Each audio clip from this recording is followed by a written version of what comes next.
हमने कहा सुनो राम जय शिवधनु तोरा और साहस बाहु समसोरी मोरा। एक शब्द आया है मोरा, मोरा पर तुमने विश्लेषण दिया है। जहां मेरा है जहां तेरा है ये ममता है, जहां मेरा है जहां तेरा है ये ममता है। अब जरा विचार करो, क्या परशुराम के जीवन में ममता है? नहीं है। अगर परशुराम के जीवन में ममता होती तो मोरा शब्द को शत्रुता के स्थान पर हम नहीं रखते। हमने कहा सुनो राम जय शिवधनु तोरा साहस बाहु सम सो रिप मोरा। रिप माने शत्रुता, तो हमने मोरा शब्द को शत्रुता के स्थान पर रखा है। इसलिए जो मोरा शब्द ममता है वो ममता का विन्यास परशुराम के शरीर में नहीं है, केवल सार गर्भित भाषा है ना। और परमात्मा का एक सिद्धांत है कि ममता बिल्कुल अनैतिकता भरी हुई ममता है। काल कराल ब्याल खगराज, काल कराल ब्याल खगराज नमत राम अकाम ममता जय। काल रूपी भयानक सर्प का भक्षण करने वाले गरुण स्वरूप परमात्मा को भजो, जिनके चरणों में प्रणाम करते ही वो ममता रूपी विकार नष्ट हो जाता है। ऐसी है ममता विकारी। और जब ऐसी ममता विकारी है ना, विकार युक्त है, तो फिर परशुराम जैसा ब्रह्मचारी कैसे करे ममता? ये विषय थी। हमने कहा कि हमें आस्था है। अच्छा, हर शिष्य को अपने गुरु के प्रति आस्था होनी चाहिए। क्यों भाई? हर शिष्य को प्रति अपने गुरु के प्रति आस्था होनी चाहिए। हर शिष्य को अपने गुरु की वस्तुओं के प्रति आस्था होनी चाहिए। जैसे लक्ष्मण ने कहा कि भगवान शंकर से ममता करो, बहुत अच्छी बात है। ये धनुष सांसारिक है, इससे ममता क्यों कर रहे हो? जैसे ब्रह्म देव का स्थान है, ब्रह्मदेव को किसी ने देखा है? ब्रह्मदेव को किसी ने नहीं देखा है, लेकिन ब्रह्मदेव की खड़ाऊं सबने देखी। तो जितनी श्रद्धा और जितनी ममता हमें बाबा ब्रह्मदेव के प्रति है उतनी उनकी खड़ाऊं के प्रति है। उतनी श्रद्धा उतनी ममता। तो जितनी श्रद्धा हमें भगवान शंकर के प्रति है, जितनी ममता हमें भगवान शंकर के प्रति है, उतनी ही ममता हमें भगवान शंकर के धनुष के प्रति है, त्रिशूल के प्रति है, डमरू के प्रति है। हमें श्रद्धा है, हमें विश्वास है। तभी हमने कहा है कि सुनो राम जय शिव धनु तोरा साहस बाहु सम सोरिप मोरा। तो ये भगवान शंकर का धनुष टूटा है। अच्छा, भगवान शंकर से ये न जुड़ा होता तो परशुराम का कोई विरोध नहीं था। जरा विचार करो, भगवान शंकर से अगर ये धनुष न जुड़ा होता तो फिर परशुराम का कोई विरोध नहीं होता। परशुराम का विरोध केवल इसलिए है क्योंकि ये भगवान शंकर से जुड़ा है। और विवाह से हमारा कोई विरोध नहीं। कोई पिता अपनी पुत्री का विवाह करे, बहुत अच्छी बात है, ये उसका मौलिक कर्तव्य है। लेकिन विश्व की रखी हुई धरोहर को तोड़वा करके यदि पिता अपनी पुत्री का विवाह संपन्न करा रहा तो ये अनैतिकता है, और अनैतिकता के लिए परशुराम का विरोध है। देखिए महाराज, और सारे विद्वान लोग बैठे हो, श्रोता सुभग सुशील सुचि और कथा रसिक हरिदास कथा रसिक लोग आप बैठे हैं। आप कह रहे हो कि बोले भगवान से ना अगर जुड़ा होता, भगवान से ना जुड़ा होता, चलो अच्छा, भगवान से धनुष भर जुड़ा है कि और कोई जुड़ा है? संसार में ऐसा कोई प्राणी नहीं है, ऐसा कोई व्यक्ति नहीं है, ऐसी कोई जगह नहीं है, ऐसी कोई सत्ता नहीं है जिसमें भगवान न समाहित हो। हर जगह समाहित है। भगवान चेला हो महाराज है? लेकिन जरा चेला जानते हो, शिष्य शिष्य तेहं साधिमान तुम प्रपन्नम। तुम्हारे शब्द भी बड़े अच्छे। चेला जानते हो, शिष्य नहीं कह सकता है, चेला। देखो शिष्य कहा हमने, लेकिन शिष्य शब्द की जब हम व्युत्पत्ति करते हैं तो प्रपन्न होता है वो, और प्रपन्नता आप में है नहीं, लक्षण वो दिखाई नहीं दे रहे हैं। इसलिए तो प्रत्येक सत्ता में वो व्याप्त है। और पहले भगवान शंकर के लिए कहा गया क्या? बोले विभुम व्यापकम ब्रह्म वेदस स्वरूपम। विभुम व्यापकम माने व्यापक है। और व्यापक शब्द का क्या अर्थ होता है?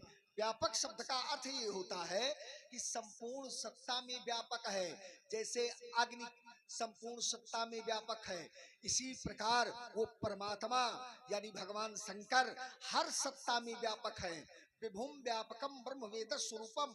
और इतना ही नहीं, वो धनुषय भर के नहीं, जगदात्मा महेश पुरारी, वो जगत की आत्मा है, संसार की आत्मा है। तो जब संसार की आत्मा है, सबकी है, तो धनुषय भर में काहे सारा प्रयोग आप कर रहे हो? भाई इसी संसार से वो कह रहे हैं, संसार उनका है, संसार में वो है, लेकिन संसार से लगाव करने के लिए नहीं कह रहे, संसार से आसक्ति करने के लिए नहीं कह रहे। वो कह रहे हैं कि संसार को छोड़ करके मेरी शरण में आ जा। संसार यद्यपि उनका है, लेकिन भागवत में कम से कम 20 जगह कहा होगा, 10 जगह तो कहा ही होगा कि तम भ्रंशयानि संपद्यो यस्य चेत क्षमानुग्रहम। यदि मैं अपनी हूं तो मैं उसका संसार छीन लेता हूं, संसार छीन लेता हूं। क्यों? क्योंकि संसार से दुख उत्पन्न होता है, संसार से सुख नहीं उत्पन्न होता। संसार को विद्वानों ने दुखालय कहा है। ये दुख का आलय, आलय माने घर, ये संसार दुख का घर है, इससे दुख उत्पन्न हो रहा है। अशाश्वतम जगत, ये संसार कैसा है? बोले शाश्वत नहीं है, अशाश्वत है।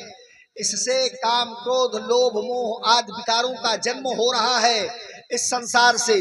इसलिए इस संसार को मानस में एक अधाली से इसको प्रमाणित किया गया। कैसे? बोले संस्कृति शूले मूले प्रदे नाना, और सकाल सो के दायके अभी माना। संस्कृति शूल मूल प्रदनाना, यानी संस्कृत शूल मूल सकल शोकदायक। ये संसार से शोक उत्पन्न होता है, दुख उत्पन्न होता है, इसके संयोग से सुख मिलता है और वियोग से दुख का जन्म हो जाता है। और जिन चीजों से सुख का जन्म होता है उन्हीं के नष्ट हो जाने पर वहीं से दुख पैदा करने लगता है। इसलिए संसार छोड़ने के लिए कहा। और भगवान शंकर तो समय के हैं, सब में व्याप्त है, सब जगह है। फिर उन्होंने एक कहा कि माम एकम शरणम ब्रज, मेरी केवल एक शरण में आ जा। और फिर एक परिपुष्ट कर रही है इसकी मानस की एक अर्धाली। केवल शब्द यहाँ पर आया है, क्या? राम ही केवल प्रेम प्यारा, राम ही केवल धनुष प्यारा नहीं, राम ही केवल। तो राम में, परमात्मा में आपको समर्पित होना है।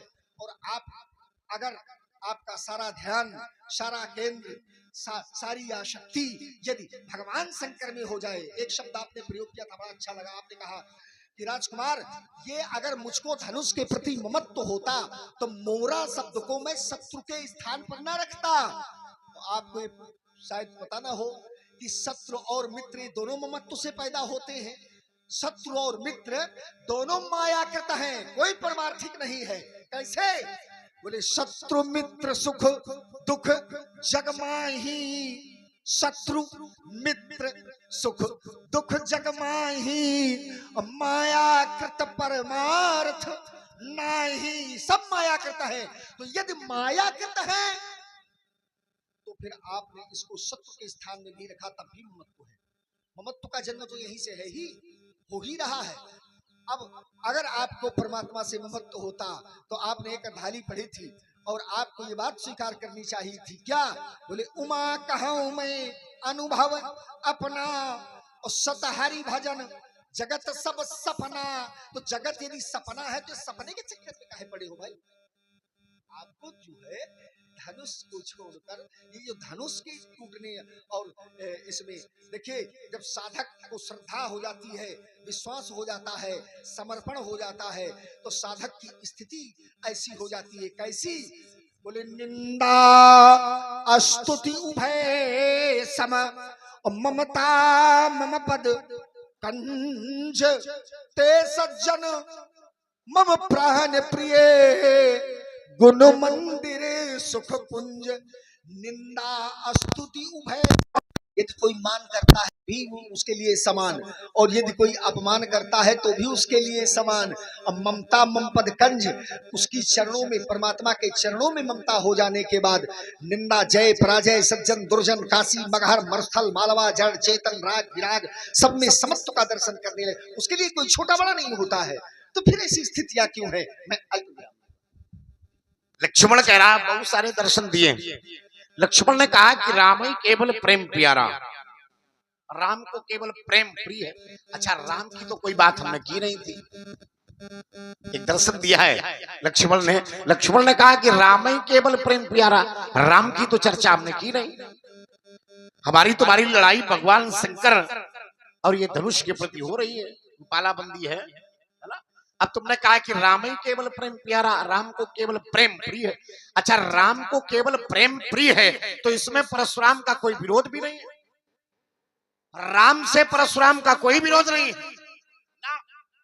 परशुराम का अगर किसी से विरोध है तो वो है धनुष तोड़ने वाला, और धनुष तोड़ने वाला कौन है अभी भी वो अज्ञात है, जानकारी नहीं है।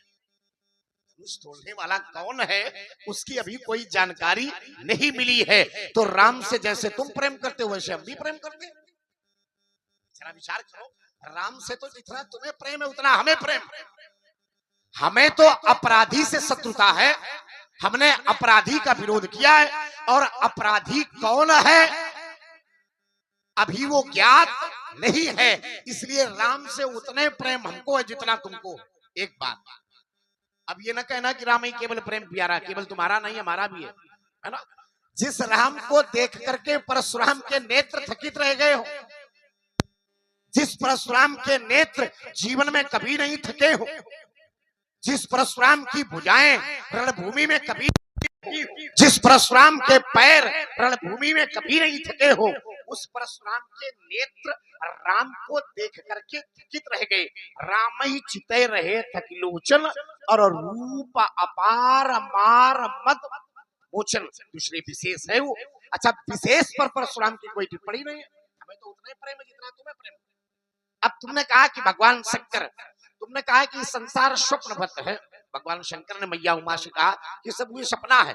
अच्छा, सपना है तो इसी संसार में धनुष टूटा है, तो तुमने कहा कि संसार में समाहित है भगवान शंकर, ध्यान देना। और भगवान शंकर एक दर्शन देते हैं, विभुम व्यापकम ब्रह्म वेद स्वरूपम, विभुम व्यापकम ब्रह्म वेद स्वरूपम, है ना। वेद स्वरूप भगवान शंकर पूरे सृष्टि में समष्टि में समाहित है। अच्छा, जब पूरे समष्टि में समाहित है तो फिर धनुष में भी समाहित है, ध्यान देना। धनुष अपनी इच्छा से टूट जाता तो कोई विरोध नहीं होता, धनुष अपनी इच्छा से टूट जाता। जैसे जैसे कोई व्यक्ति के प्राण अपने आप निकल जाते तो कोई विरोध नहीं होता, हाँ, लेकिन किसी व्यक्ति की हत्या कर दी जाए, हाँ। जैसे देखिए हमारे भैया अर्जुन सिंह ड्राइवर साहब, इन्होंने 21 पुष्प मुद्राएं हमारे लखनलाल जी के लिए और भार्गव परशुराम जी के लिए सब प्रेम भेंट दी हैं। भैया को बहुत बहुत साधुवाद, बहुत बहुत धन्यवाद। तो यहाँ पर ये प्राण निकले नहीं, निकाले गए, जबरदस्ती निकाले गए। ये सब भूमिका बनाई गई है ना, ये सब पूरी भूमिका बनाई गई, समष्टि का दर्शन है। जैसे जैसे जड़ चेतन गुण दोष में विश्व कीन करतार, दुआ है, जड़ चेतन गुण दोष में विश्व कीन करतार, लेकिन संत हंस गुण गहाई पे परिहरिवार विकार, ध्यान देना। संत रूपी हंस दूध रूपी गुण को ग्रहण कर लेता है और जल रूपी विकार को छोड़ देता है। संत रूपी हंस दूध रूपी गुण को ग्रहण कर लेता है और जल रूपी विकार को छोड़ देता है। तो आखिरकार जल में दोष क्या है? जबकि मैंने तो सुना है कि जल ही जीवन है, मैंने तो ये सुना है कि जल ही जीवन है, तो आखिरकार जल में क्या दोष है? तो पहले ये निष्कर्ष निकले कि जल में दोष क्या है। ठीक उसी प्रकार से ये संसार स्वप्नवत है और भगवान सभी संसारी जनों पर विद्यमान है ना। भगवान शंकर कहते हैं सबको छोड़ करके हमारी शरण में आ जाओ। परमात्मा कहते हैं कि सबको छोड़ करके हमारी शरण में आ जाओ, समष्टि को छोड़ करके हमारी शरण में आ जाओ। तो ये धनुष भी भगवान शंकर का है और ये धनुष संसार में है। तो जितना सभी में समाहित भगवान शंकर हैं उतने धनुष पर हैं। तो फिर विरोध धनुष पर है केवल हमारा, केवल। और देखिए हमारे भैया प्रीतम सिंह करहरा कला, इन्होंने 101 मुद्राएं हमारे भार्गव श्री राम परशुराम जी के लिए और लखन लाल जी के लिए सप्रेम भेज दी है। बहुत बहुत साधुवाद, बहुत बहुत धन्यवाद। देखो हम तुम्हारी बात तब मानेंगे जब समष्टि के दर्शन हमें सब में होंगे, लेकिन पहले ये बाहर निकले बात कि आखिरकार धनुष तोड़ने वाला है कौन। केवल ये बात निकला है सामने, है ना। समष्टि के दर्शन हम करेंगे, हम ये संसार को स्वप्न मानते हैं और मान भी लेंगे, लेकिन पहले एक बात सामने निकल करके आवे कि आखिरकार ये स्वप्नवत संसार में धनुष तोड़ने वाला है। केवल ये बाहर आ जाए बात। और हमारे भैया आदरणीय श्री दादाजी की तरफ से दीनदयाल गुप्ता जी, इन्होंने 21 मुद्राएं सप्रेम भेज दी है। बहुत बहुत साधुवाद, बहुत बहुत धन्यवाद। और बेटा जब तक की आएगी तब मानने नहीं है कि आखिरकार दर्शन कैसा है। आइए जरा फिर से इधर देखिए। आपने कहा कि मैं इस बात को मानता हूं कि सृष्टि के प्रत्येक तत्व में परमात्मा विराजमान है, प्रत्येक तत्व में है। हरि व्यापक सर्वत्र समाना, यानी प्रत्येक तत्व में परमात्मा विद्यमान है। तो जब इस बात को जानते हो कि परमात्मा विद्यमान है, सब में है, और कहा आपने कि धनुष में भगवान है। अगर संसार में है तो धनुष में भी भगवान है। अगर सब में परमात्मा करते हो तो फिर धनुष तोड़ने वाला दोषी काहे है? फिर दोषी जिस समय हम सृष्टि के प्रत्येक तत्व में परमात्मा का दर्शन करने लगते हैं, सब कुछ परमात्मा में मानने लगते हैं, तो याद रखना उस साधक की दृष्टि क्या हो जाती है। श्री राम में सभे जगह जानी। ये गलत प्रचार कर रहे हो। हमने कहा कि सब में परमात्मा है, तो तुमने कहा कि धनुष तोड़ने वाले में भी परमात्मा है। अच्छा, धनुष तोड़ने वाले में परमात्मा ये तो हम मान रहे हैं, लेकिन ये धनुष में भी परमात्मा था, ये भी तुम भी मानो। बिल्कुल मान गए, फिर वही बात। बिल्कुल। अच्छा मान गए हो, रुक जाओ। मान गए हो, लेकिन ये नहीं बता रहे कि वो है कौन। रुक जाओ, अब इसको लेकिन इसमें परमात्मा है तो इसको क्यों फुकवा दिया गया। अब देखिए अब सब में परमात्मा है, धनुष में भी परमात्मा है, हम में भी परमात्मा है, तुम में भी परमात्मा है। तो जो इसमें व्याप्त है उसका विनाश नहीं हो सकता। ये बदल गई बात, ये बदल। रुक जाओ सुनिए ना। अब उसको देखिए, भगवान ने कहा, आप लोग सारे बैठे हो विचार करिएगा।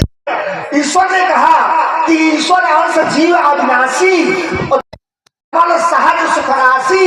भगवान ने गीता में कहा ममैव अंशो जीव लोके जीव भूतो सनातनः। अब इसको समझिए जरा, ये संसार में मेरा अंश विद्यमान है, में है परमात्मा, सबकी सत्ता में है, हर जगह व्याप्त है, धनुष में भी है, हम में भी है। अरे यही तो मैं कह रहा हूं, लेकिन आप समझ नहीं पा रहे हो। जब धनुष में परमात्मा है तो जो व्याप्त है उसका विनाश नहीं होता।